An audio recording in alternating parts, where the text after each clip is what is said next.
Olá, sétimo ano.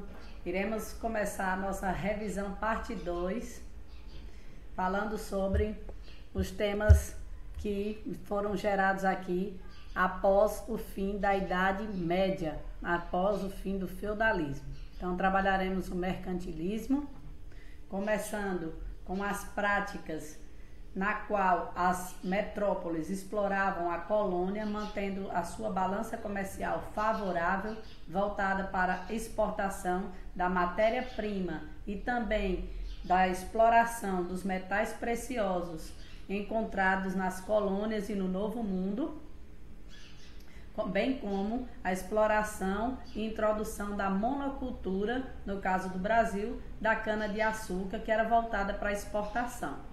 Também mantendo esse mercado, exportador, ou seja, algo que nós temos até os dias de hoje. O nosso Brasil, que foi colônia de Portugal, continua sendo um país agroexportador, exportador de matéria-prima. Então, o que devemos lembrar? Que na nossa colônia, Brasil, nós tínhamos ali a sede principal, a nossa primeira capital, a sede do governo geral, a Baía de Todos os Santos, ou seja, Salvador. Sim, Salvador foi a nossa primeira capital e se tornou sede do governo da coroa portuguesa aqui no Brasil, no início da nossa colonização. Nós vimos figuras como Tomé de Souza, Martim Afonso, então os primeiros governadores, gerais do Brasil. Se você observar esse mapa, nós tínhamos também vários outros produtos conhecidos como drogas do sertão, que eram especiarias da gente aqui, urucum, cravo, cacau e outras ervas medicinais chamadas drogas do sertão, que também foram levados para a Europa e comercializados. Então não era apenas a monocultura da cana-de-açúcar, não foi apenas o pau-brasil, mas também outras atividades econômicas aconteciam no território brasileiro. Nosso interior, ou seja, a colonização saindo do litoral para o interior, principalmente aqui da nossa região, do sertão, se deve à pecuária, à criação de gado e também às chamadas drogas do sertão. É isso que nós queremos mostrar aqui com esse mapa. Para a organização da metrópole sobre a sua colônia, foram criadas as companhias de comércio, ou seja, para controlar o comércio e limitar a participação e cobrar os tributos, os impostos, se criaram as companhias de comércio. Então eles controlavam toda a venda dos produtos consumidos pelos colonos, garantindo assim o fornecimento de escravos, mantendo uma frota armada aqui no território brasileiro, sob proteção, para proteger os navios e também para proteger contra os piratas, a pirataria dos produtos, ou seja, outras nações que queriam vir, por exemplo, dominar esse açúcar, como nós vimos com os holandeses.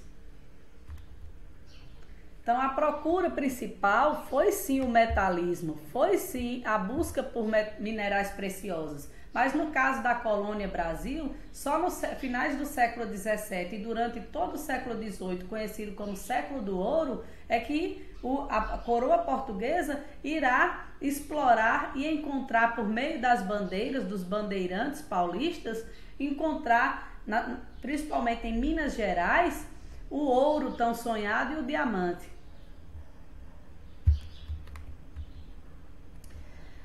Retomando o controle, ultramarino, ou seja, nós vimos a invasão, também dos holandeses, nós vimos que o Brasil foi Reino Unido, entre Portugal e Espanha, foi governado também pelo rei espanhol. Mas nós também tivemos aqui um ponto importante ainda na época do rei Dom João IV, que ele aumentou os impostos e criou aquelas companhias de comércio, e tudo isso se deve, e aí eu quero retomar esse parágrafo onde fala assim, Para melhorar a administração da colônia, em 1642, o governo português criou o Conselho Ultramarino. Esse conselho fazia parte de uma política de renovação administrativa do reino português. Sua principal função era manter a coroa informada sobre os assuntos relativos às suas colônias, como a cobrança de impostos, a manutenção das fortificações, os fortes, e as condições de povoamento. Além disso, na tentativa de resolver a crise econômica, o rei Dom João IV aumentou os impostos e criou as companhias de comércio, que nós comentamos no slide anterior. Ou seja, tudo era para manter o controle do comércio e a cobrança dos tributos e impostos. Como eu disse a vocês, a principal economia não foi a mineração no início da nossa colonização. Primeiramente foi a extração do pau-brasil, depois foi a monocultura da cana-de-açúcar, e meio à monocultura da cana-de-açúcar também tivemos o comércio das drogas do sertão, até que com as bandeiras e no final do século XVII, ou seja, no século XVII e final do século XVII, é que começa o ciclo do ouro no Brasil, que irá perdurar pelo século XVIII do ouro. Então, as bandeiras que utilizaram as missões, inclusive, para adentrar, já que os nativos aqui conheciam o território, que conheciam as terras, né? Eles tentaram escravizar. Nós tivemos as chamadas guerras justas, que foi explicado no vídeo anterior da revisão e que também já foi falado anteriormente. Então, o sonho de qualquer metrópole era o metalismo, era encontrar minérios.